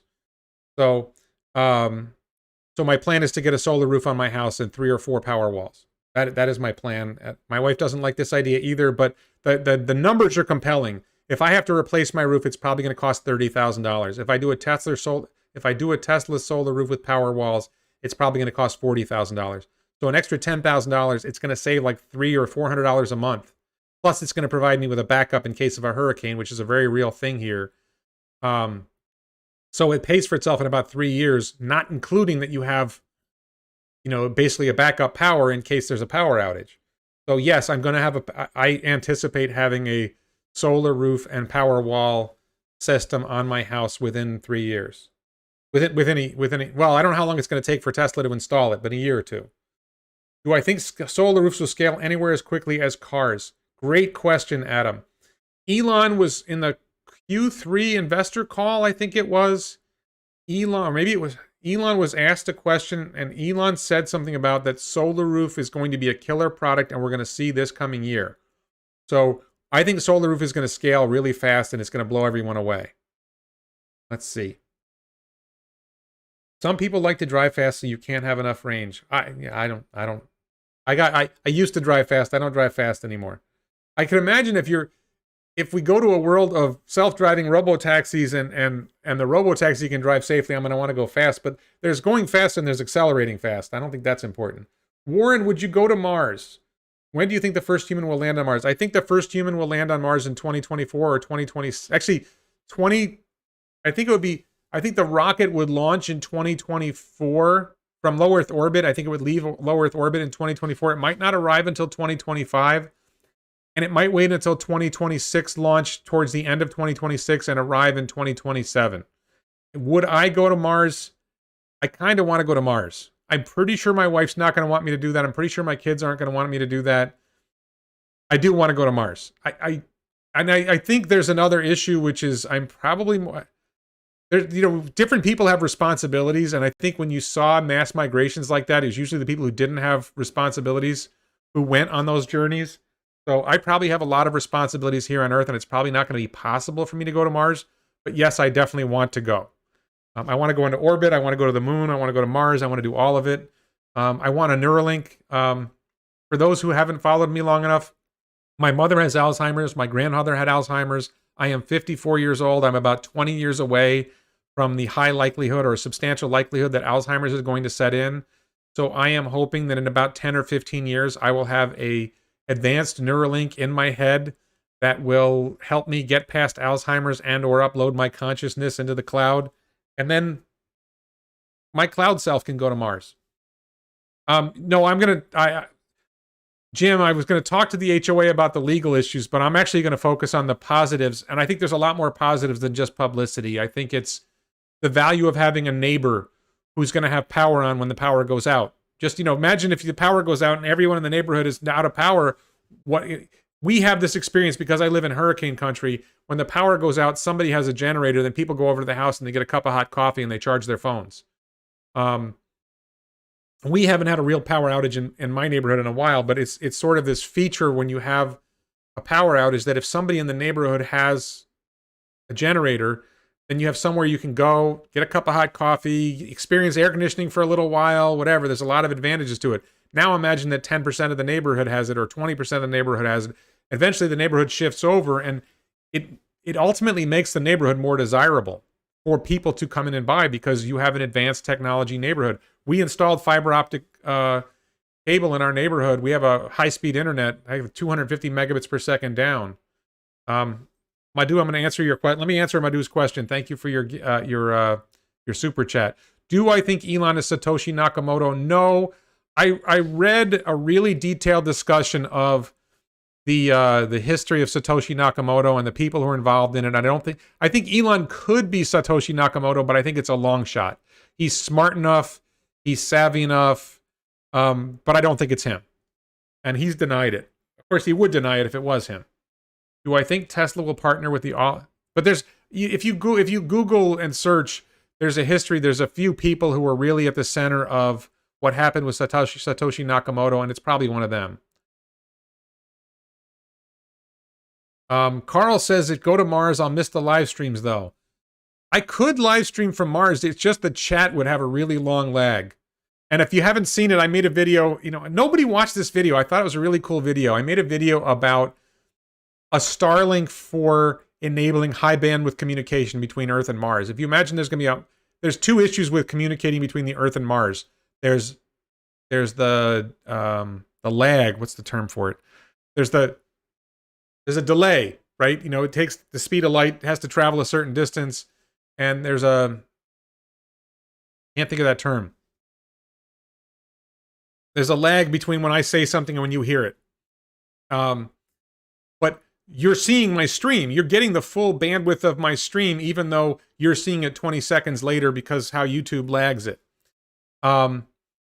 Latency, thank you, latency.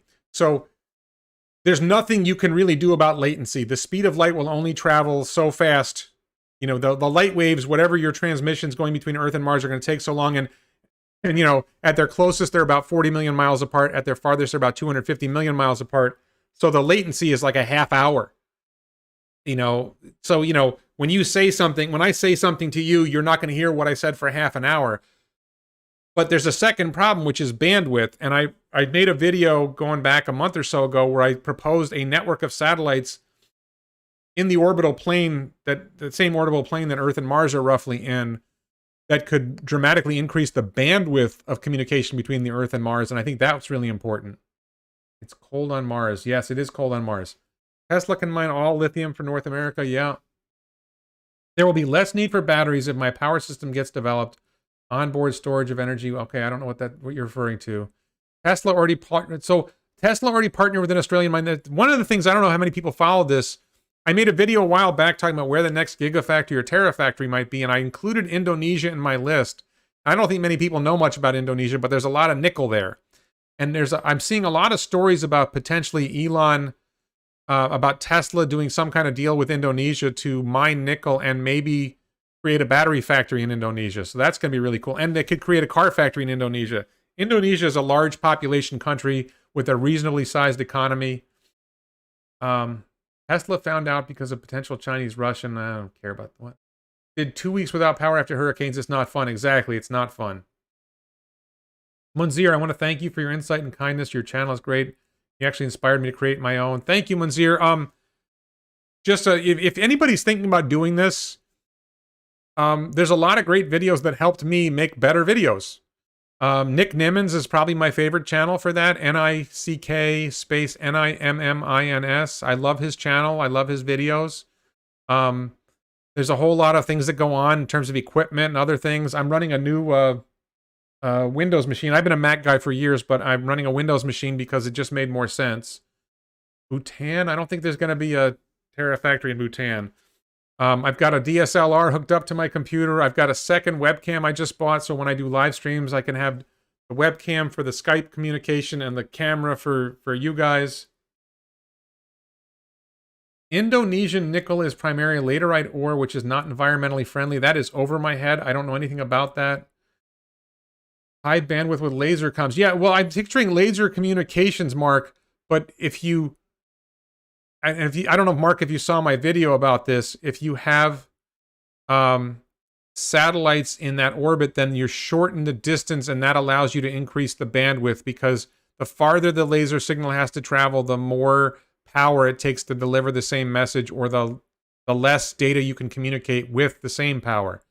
Alex says, frankly, you're venturing into the porn realm with silly and adolescent. Think you should stick to... I want to talk about this. I talked about it earlier, so Alec, you missed it.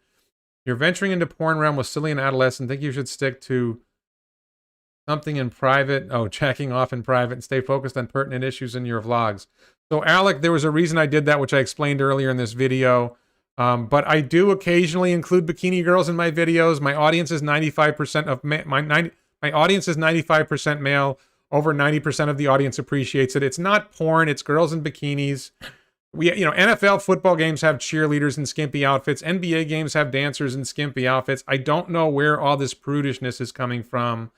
The woke left is everywhere trying to ruin everything. I'm going to say this now. There is nothing wrong with an adult male appreciating pretty women, attractive, sexy women. There's nothing wrong with it. And a lot of women wear makeup and wear sexy clothing because they want men to think, some of them at least, want men to think that they're attractive. CM says, Warren, it doesn't seem that Tesla will build a factory in Japan. My video, I think Japan is very, very likely to have a gigafactory. They've got connections with Soichi Noguchi. They've got a Japanese, big-time Japanese guy on the board. The chair of the board is from Australia, so Australia definitely seems likely. Tesla has a lot of connections. I think there's a lot of potential. Tesla works with Panasonic. I could see a deal between Panasonic and Tesla and the Japanese government to do something in Japan. Japan is the third or fourth largest car market in the world. I know Toyota isn't going to like it, but if Tesla wants to honor its Paris Accord stuff, let's see. Let me answer this question.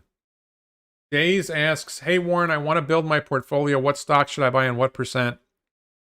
Tesla will be one of them. What about the rest? So I'm not a professional investment advisor. I don't give professional investment advice. I have my opinions. I did make a video 2, 3, 4 months ago where I had investing advice for young people that I was hoping my kids would watch someday. I think you want to start with a diversified portfolio and then start investing. It's easy for me to say buy Tesla stock, but I think S&P 500 index funds is the safest thing to invest in if you're not going in Tesla. Madhu asks, what would you do if you were CEO of Mercedes, Audi, or BMW? That's a really good question. I think they face a lot of challenges. And what I would love to do, first of all, I don't think the CEO has as much power as you might think in those companies. Yes, Elon has a lot of power because he's a controlling shareholder of Tesla, so he can pretty much do whatever he wants. Mercedes has to put up with, and BMW and Audi, I think, isn't Audi part of VW? They have to put up with government interference. They have to put up with labor unions. They have to put up with supply, all these history of suppliers and everything. Tesla is a completely different animal, and I think it's very, very hard for Mercedes, Audi, or BMW to emulate what Tesla is doing. I guess the only thing they could do is they could take some seed capital and start up a startup that emulates Tesla, but I don't think they can do it. I just don't think they're geared for it. I don't think the leadership of the companies are capable of it. I don't think it's going to happen. I think all the legacy auto companies are going to collapse. I think the governments are going to bail them out and they're going to collapse again. Yeah, I mean, I don't understand the woke left people supporting me on the pretty girls. Look, it's 5 seconds, it's 10 seconds, it's lighthearted, it's fun. I've done other things. It's not always pretty girls. It's something to break up the video. If I do a 30-minute long video, there's not a big deal about throwing in a 5-second clip here or there to break things up. And if you can't take that, then, I don't know how you watch football, basketball, any sports, how they, what do they do when they celebrate a Formula One win? They got girls in skimpy outfits, popping champagne bottles. What? I don't understand what happened in the world. There's nothing wrong with thinking that girls, of appreciating pretty girls. And there's nothing wrong with pretty girls thinking I'm disgusting because I'm an old fart. Will a gigafactory in Japan help them sell there? Well, the whole point is that if you have your factory close to your customers, then it makes it less expensive. Japan is irrelevant. Shadamo is almost dead in the USA. I don't think Japan is irrelevant. Japan, first of all, I lived in Japan, for those who don't know. Watashi wa Nihon ni 1年間住んでました。Hiroshimaでした. I speak Japanese. I lived in Japan. I think it's a wonderful country. It's a vibrant economy. It's a struggling economy in a lot of ways, but it's also a vibrant economy. A really fun place to go. Hoping to visit with my kids soon. How about a life full of AIs and the technology of AI? Won't we be in our lives more so than just our phones? That's a bigger question than I'm ready to answer. There's a great, talking about artificial intelligence, there's this great, hang on a second. What happened here? I don't know what happened here. There's this great blogger named, okay. There's this great blogger, and the blog is called Wait But Why. W-A-I-T space B-U-T space W-H-Y. Wait But Why. And he has some really, really good long blog posts. He's got some long blog posts going through what Elon is doing with SpaceX and Tesla and everything else. He has this great blog post on cryonics, the idea of preserving your body when you die, freezing it. That's a really brilliant blog post. And he has a blog post talking about artificial general intelligence that is an absolute must read. K Bingo is £2 to say we need more bikini girls, not fewer. Thank you, K Bingo. I think there will be more bikinis coming, and there will be other things. And, you know, if I do an 8-minute video, I don't bother. If I do a 30 or 40-minute video, I like to break it up by adding some other things. Is that true that they removed pretty girls from F1? I bet they're still there somewhere. There was a segment on Bryant Gumbel's show on HBO talking about the use of pretty girls in sports and how that's getting knocked out. Okay, just living for mañana says, Warren, can you touch on the coming week for Tesla stock? Any change since the $5 billion stock offering, the FDA passing the vaccine, or the possible stimulus bill? So, I just made a video. I think there's a link in the description for my video about the $5 billion capital raise and the effect on the stock. So if the $5 billion capital raise is used at least in part to accelerate Tesla's growth, then remember I talked earlier in the video, if you've been watching the whole video, I talked earlier, what do you think Tesla's going to be worth in 2030? If raising $5 billion accelerates, if capital raises accelerate 2030 to 2029, then the multiple goes from 2.56 to 2.35. And basically you're getting that growth you were looking for sooner, and the current share value actually goes up more than the dilution from selling stock. Let's see. So I don't like to make short-term stock price predictions. I think stock market is incredibly impossible to predict on the short term. I like thinking long-term. I'm a long-term investor. I bought my Tesla stock. If I see a big dip, I might buy some. I did buy some recently. There were some dips. There was a dip recently where I went below 400, and I picked up some at like 380, and I picked up some at like 340. But I really have, I'm arguably over-invested in Tesla. My individual retirement account is 80% Tesla. I manage 2 other family accounts that are each about 50% Tesla. And those aren't my personal accounts. So it's borderline insane how much Tesla I have from any kind of rational thinking. But I did it. I don't think the vaccine's going to matter a whole lot, but I'm not really good at predicting that kind of impact on society or the stimulus. I think the whole world's gone crazy. What are your thoughts on Tesla stock prices? So, as far as inclusion goes, I think there's a very strong chance we're going to see the stock price run up on inclusion just because the funds have to buy a lot of stock. And I'm not selling, and Elon's not selling, and Larry Ellison isn't selling, and Larry Ellison's the second largest individual shareholder. I think Kathy Wood will sell some because she has to, but I think the supply of stock is not going to be that high, and the demand from the funds is going to be really high, so I think you're going to see a lot of it. L. Dewey, regarding sexy girls, you do know that some of us are women, right? And we might think this is inappropriate and sexist. Yes, L. Dewey, I am taking the risk. Just so you know, and I completely understand your view. And honestly, my daughter picks on me and bugs me every time I do it. But tough luck. That's my view of the world. And 95% of the audience is male. And a lot of the women watching, including K Bingo, who just chipped in, recognize we used to live in a world where people understood that there was something, that it was okay to look at pretty girls. And I'm sorry that we don't think it's okay to look at pretty girls anymore, but that's been human society for, I don't know, a million years. And you can change it. If you can try to change it, but you're not going to change it. Boys are still going to look at girls, and girls are probably still going to look at boys, mostly. Some girls are going to look at girls. Some boys are going to look at boys. You know, these things are going to happen. Humans are humans. I'm human. I am a 54-year-old male who thinks that girls in bikinis are attractive, usually. Depends on the girl, depends on the bikini. And I'm not ashamed to say it. And I've been that way my whole life. And I don't, I'm sorry you don't like it. And look, my daughters wear bikinis. I don't know why they're wearing them. My wife wears them, I don't know. I'm sorry you don't like it. But, don't watch NFL football because there's cheerleaders in skimpy outfits. Don't watch NBA basketball because they got girls in skimpy outfits.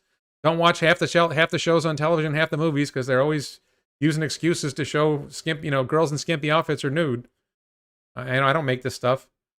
What was it? I just watched The Undoing. They didn't have to show the girls' boobs. They didn't have to show her naked, but they did. Why? You know why? Why do they show naked women in Game of Thrones? You know why? They do it because men want to see it, and women don't mind seeing it, or some women want to see it too. Suppose Tesla went down 20% and Tesla bought back the shares, making $1 billion profit. Would that make you happier? No. I don't think Tesla's going to buy back shares. I don't care what the stock does in the short term, and I care about the long-term prospects of the company. Is that true, Matt? Matt says babies like beautiful girls, studies show. I love it. Probably true. I have no idea. My wife loves your girls. Thank you. Add some pretty girls and a couple of big ones too then. Look, I celebrate Gwynne Shotwell, and she doesn't wear bikinis. I celebrate, what's her name? Robin Denholm, who's the board chair, the chair of the board for Tesla. I think that there are a lot of smart, I push my daughters to learn calculus, and, I think this is all, I push my kids to do those things and become successful. And I think every boy or girl should strive to be an engineer or, accomplish whatever they can in life. And I don't think there's anything wrong with some of them wear bikinis, including the boys. The world is going mad. Yes, exactly. I don't know what happened to the world. When I was growing up, there was nothing abnormal. And, when I went to college, I discovered that some people were gay and I came to accept it. Didn't really have a lot of trouble accepting it. I think it's a good thing. Kathy Woods has that hot librarian look. I love it. So does my wife, by the way. How do you feel about Musk giving workers 18 days off? I think that's a harsh thing. I don't think he gave them 18 days off. I think he forced them to take days off. But I talked about that earlier in the video. I think that's heading somewhere. I like adolescence. What's the point of being grown up if you can't be childish from time to time? I like attractive women. Look, I like attractive women. I like smart women too, Shotwell's awesome. Gwynne Shotwell is, I encourage my daughters to learn from Gwynne Shotwell. I make them watch videos of Gwynne Shotwell talking. And, half their lives they're looking at Instagram and whatever social media and TV shows, looking at girls and sexy girls in bikinis everywhere. I push my kids, and I want, I think that it's great to show strong, intelligent women. Uh-oh, frown. Yeah, I'm lucky I'm 54 already. Well, I wouldn't mind being younger, but I'm okay. Warren, how about Lucid Air? Still bullshit. I haven't seen any updates from Lucid Air that made me think anything has changed. No. Kara of Arkinvest, I do like her, but Kathy Wood is brilliant. Kara of Arkinvest, she's fantastic. I love, I'm not talking about looks. I'm talking about what they say. I'm talking about their research. Isn't it Tasha? Tasha Keeney, I think. Very, very smart, very, very thoughtful, very, very impressive what they're doing. I think it's a local Tesla owner from Leipzig region is involved in the permit process at Giga Berlin. He's concerned about Tesla's staff roulette. When do you think Tesla will get the factory actually online? Tesla always has staffing issues. Other companies have staffing issues. It doesn't get reported. I don't think it's a big deal. I think Tesla's going to get the factory. So Elon talked about this in the CEO roundtable or whatever that they just did. And they're almost done with the shell of the factory, and then putting the stuff in the factory is the hard part. Getting the stuff in the shell is the easy part. The factory's the stuff inside the factory is the hard part. Like, I think Kathy Wood is hot, so I don't know. But I mean, just the intelligence, the way they talk about things, the way they explain things, the way they research things. Really, there's nothing sexier than a smart woman. Sorry, the bikini is good for the short runs. The brains are good for the long run. Gen X is going to kick you out with his talks. I think it's the millennials that are the bigger problem. I think Gen X is. I'm Gen X. I'm just short of baby boom. What will Elon do now if Texas ends up leaving the United States? Look, Elon is operating in multiple countries already. What difference does it make? A picture of Tasha Keeney. Okay. I do not objectify physically Gwynne Shotwell, Tasha Keeney, and Kathy Wood. I think they're great. My future a friend of mine just said that about somebody, my future ex-wife. Lucid is more dangerous to Mercedes-Benz and BMW than Tesla. I don't think Lucid is dangerous to anyone. I don't think Lucid is going to produce a single car. I think Lucid is positioning itself to get bought out by somebody like GM or Mercedes or whoever.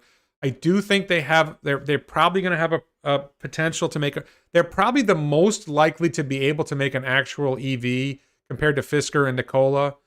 I'm just not sure, and I don't, some of the stuff that they're doing looks sketchy to me. Let's see. He's on the board. All right, so okay, so we're 2 hours and it's 2:40, so we've been doing this for about an hour and 40 minutes, and I am actually getting tired, and I'm running out of material, or I'm out of material.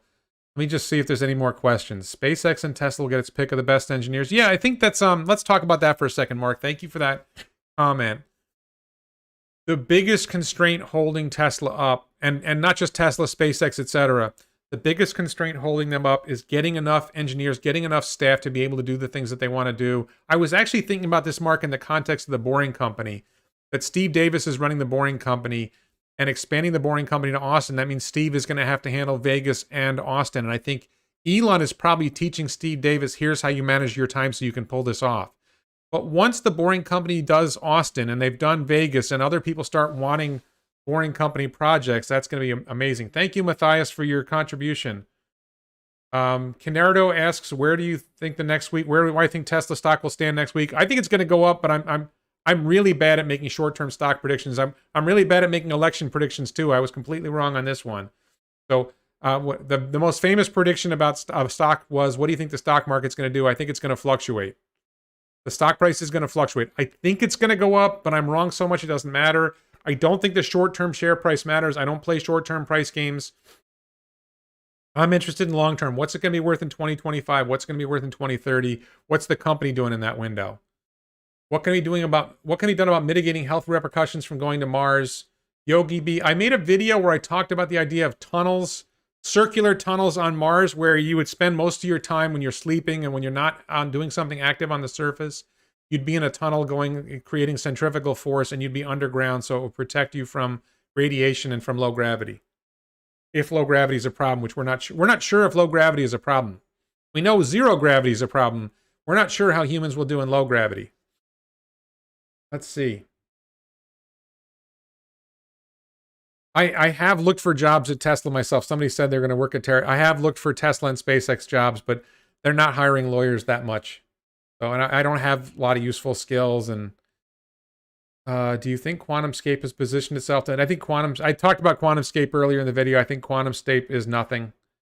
Were you wrong about the election? Yes. Well, I thought Trump was...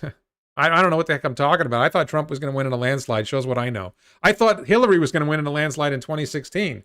Like the morning of election day, I was sure Hillary was going to win in a landslide. I'm just completely wrong on elections. I don't even try. And I'm not saying I wanted somebody to win. I just predicted, and I predicted wrong both times. So don't count on me for election predictions. I'm not good at short-term predictions. I'm better at long-term predictions, I think. Let's see. What would you do if you were on the ISS for a day or two? I wouldn't want to be on the ISS for just a day or two. I don't. The ISS doesn't excite me. I think I'd rather be on a Starship than be on the ISS. I'd like to see something in orbit that's worth going to. I would probably spend a lot of time looking at the Earth. I would probably be interested in seeing, what. I guess if I was on the ISS, I'd be like, what can I do to help? That would be the question.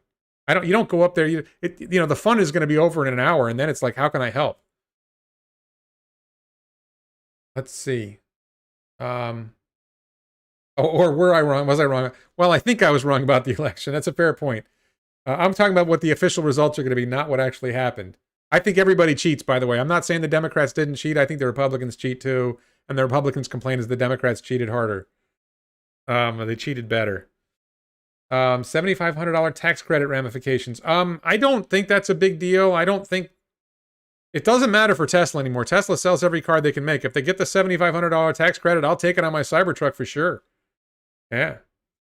Whoever sells life insurance for space insurance and tourism will make a lot of money or lose a lot. Well, if they lose enough, they go bankrupt. You got to do the life insurance, then you got to distribute the dividends before the claims come due. Let's see. All right. So I'm running out of steam. Let me just see. I thought there was another question I wanted to answer. Did you see that the Porsche EV is hurting Porsche ICE sales? Not a Tesla killer, a Porsche killer, from Adam Welts. Yes. I didn't see that. I definitely feel that. That's something I've been saying all along about EVs from other companies. New EVs, whether it's Fisker's Ocean or the Porsche Taycan, they do not compete with Tesla. Tesla is making 500,000 cars this year, 1 million cars next year. If Porsche makes 50,000 EVs, it's no big deal. If the Ford Mustang Mach-E, they're the paper mache or the Mach-E, is going to make 50,000 vehicles next year, if they actually achieve that, that's a dent compared to Tesla making 1 million vehicles. It's nothing. You know, good on them. I hope they succeed. I want them to succeed because of exactly what Adam said. They're killing ICE sales, not Tesla sales. That's a myth. Let's see. What about electric chains replace the diesel generator with a boxcar battery? I definitely think we're going to see electric chains. Elon talked about electric ships in that roundtable with the German entrepreneurs. I think it's going to be really interesting to see. I think one of my big questions, and I don't know if anybody knows the answer to this, so I'm going to ask this question, and there's 406 people watching right now, so I hope somebody will answer this question. I don't think the Mach-E is going to flop. I think the Mach-E is going to succeed.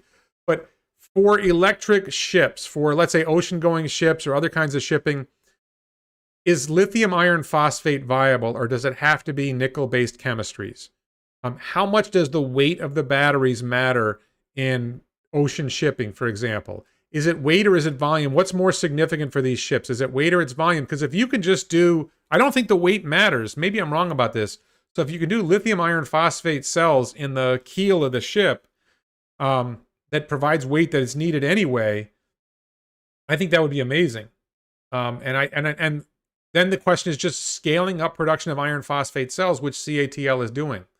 Do I think Tesla would ever be interested in buying brands from legacy automakers? No. Tesla is the great brand. Tasha, so let's talk about rideshare. Matt brings up rideshare. There's this idea that Kathy Wood and Tasha Keeney have been pushing that Tesla should start doing ride sharing now because the cost of operating a Tesla is less than the cost of operating other vehicles. And Tesla should just basically hire drivers and have them drive Teslas around. I don't think the revenue profit from that business justifies doing it. I think that it detracts from doing the robotaxi. I don't see how it feeds into making the robotaxi network work. And the robotaxi network is coming so fast, it's not going to matter. It's the robotaxi network that's the big deal, not Tesla doing ride shares with human drivers. That's not a big deal. I don't think the Mach-E is junk. I think the Mach-E has potential. I hope that the Mach-E succeeds. I want there to be other car companies making EVs. I want them to succeed in some level. I don't think they're a threat to Tesla. We need all of these EV makers together to replace the global fleet of ICE vehicles. We need to stop worrying about EVs competing with each other. We're competing together to get rid of internal combustion engine vehicles, clean the air, and improve efficiency. Yeah, well, I know ocean shipping can be done electric right now, but why isn't it being done? Is it the shortage of batteries? There's got to be a reason why it's not being done. I think they use electric motors, but they use diesel to spin it. Is it that the ocean journey is too far and the batteries don't last that long? Let's see. Vibration and frequency matters the most in nanotech. What, Makeda family, what do you mean? What about vibration and frequency are you talking about? Yeah, cracker crumbs, exactly. Replace ballast with batteries. Makes complete sense to me. Do I know why Tesla shut down Model X and Y for 3 weeks in December? They shut down Model S and X for 3 weeks in December. We don't know why. I think that is for some people are speculating it's for a refresh. I think it might be to convert the lines over to structural battery pack and high nickel cells. That's my theory. I'm going to make a video about that this week, explaining why I think that. Have you heard about the new Tesla AR-15? I did see that on Twitter. I think that's hilarious.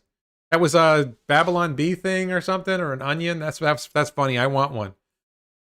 Dyson couldn't compete with no legacy overhead. Yeah, well, no. So the problem is emulating the Tesla model isn't so simple as just we're gonna make a car company. You got to look at everything Tesla did. The vertical integration. You got to acquire battery cells somewhere. There's so much that goes into it.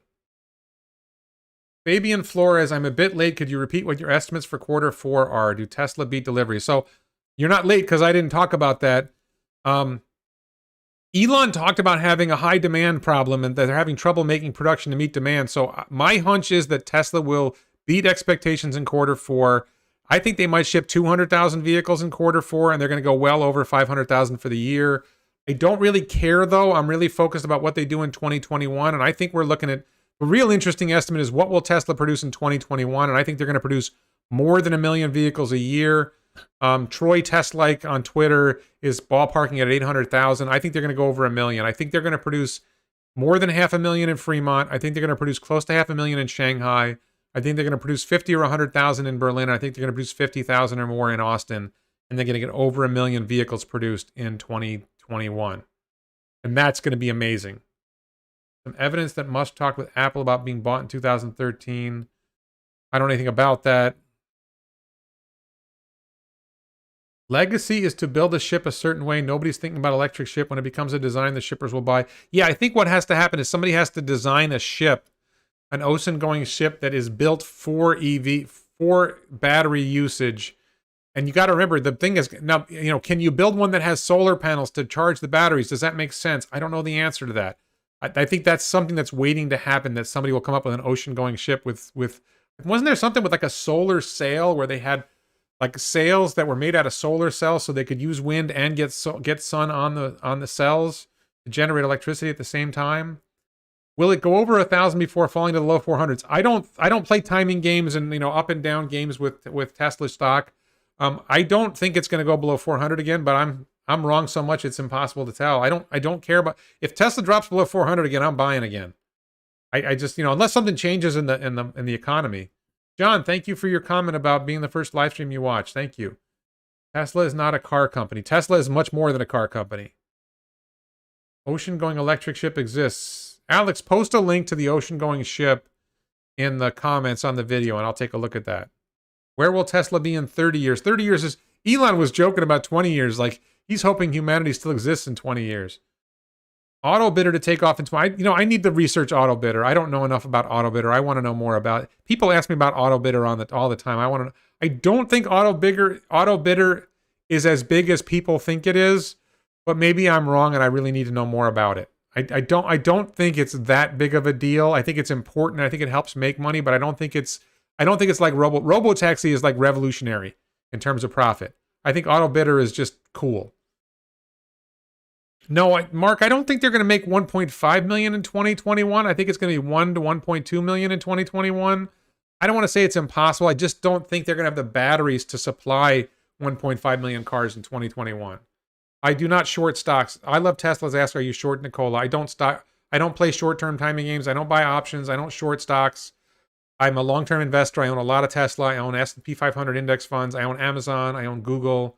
I own some Facebook. Most of these other holdings, most of my individual stock holdings are small. Tesla's my big shareholding, and Amazon's my second biggest holding. Solar sail? No, I don't mean solar sails. I mean like on the ship that's running on the ocean. It's like a sail that uses the wind to move, but also is made of solar cells so that it can generate electricity for the batteries and the motors. That's something I saw that somewhere. It was really cool looking. I don't know if it's real. I don't know if it's a prototype or just a conception. It looked really cool. And I think it's just, and I'm not saying that's what needs to happen. I just think somebody needs to come up with a design for an electric ship, an ocean-going ship, cargo ship that makes a lot of sense. And not for an oil, and not as an oil tanker, because we're not going to need those. Omens. Okay, let's see. What companies should we invest for rare earth materials? I don't know enough about rare earth materials. That's the one thing that might make sense for asteroid mining. I don't know.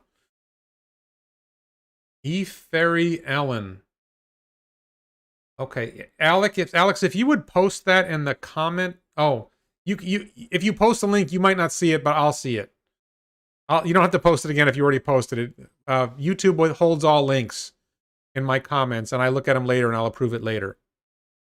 But a car ferry is not an ocean-going ship. I'm talking about something that's going from North America to Europe or from North America to Asia. That's an ocean-going ship. After Berlin and Texas, where's the next factory? I have a video about that. I think there's probably going to be another factory in China. There might be another factory in the U.S. I think Japan, Australia, Indonesia, lots of new factories coming. That sail ship was for transporting automobiles. Interesting. You can't post links. You can post links. You won't see them. I will. I see them and I approve them later. When you post a link, YouTube holds the link for me to review. It's something because there's so many spam links to get posted. YouTube holds all links, and then I review them and I approve them. And some people, like I think Mark Plott is one of them, Jim Whitehead is one of them. Some people, their links are automatically approved, and I try to auto approve everyone. I can when I go through comments later, I auto-approve people if I think of it, which I don't always think of it. Memory and water vibration. Okay, let's see. I hope Elon makes a factory in Iowa, because I don't think I haven't seen Iowa on the list. All right, we're getting close to 3 o'clock, and I'm getting really tired, and I haven't eaten lunch yet. It's 3 hours past lunch. So, or 2 hours past lunch. So I put Tesla drivetrain. Okay. All right. Well, anyway, I'm gonna wrap this up now. I want to thank everyone for watching. Please check out the t-shirts. There's links. This is my favorite shirt. This is the best-selling shirt on my channel, The Machine That Builds the Machine. Check out the shirts. I got some new shirts up there that I really like. We'll see if you guys like them. My wife's getting annoyed because I buy every shirt. Every shirt on there I buy a sample of. And my wife is getting really annoyed that my drawer is getting full of all these shirts, and I got to get rid of old shirts. Please support the channel on Patreon. If you don't mind doing a super chat to thank me for today, I would appreciate that too. There's a YouTube channel memberships. For those who don't know this, I tried to do a live stream private, and I just didn't get enough people, so I don't think I'm going to do that again. What I'm doing for Patreon supporters and YouTube exclusive content channel members is a Q&A system where at some point, probably be next year, probably be early January, I'm going to request questions for a Q&A, and then I'll do like a hour video where I answer. Last time it was like 16 questions that I answered and went through it. So, do I think Tesla stall? I don't do short-term stock predictions. Jim, you should know that about me by now. I don't know if you're kidding me, Jim. Anyway, thanks everybody very much. Patreon, YouTube membership if you want. Patreon's better if you ask me. But thanks everyone for watching, and I'm going to try to do this every week now. I'm not going to do the private live streams anymore. These are going to be straight for public for everybody. And I should have an interview live stream coming up this week or next week with a guy who's in a lithium mining company, I think. His name is Egan, and he may have been a former Tesla exec, and he knows a lot about batteries. We're going to talk about Tesla's plans to get lithium from the lithium clays in Nevada, and we're going to talk about some other things.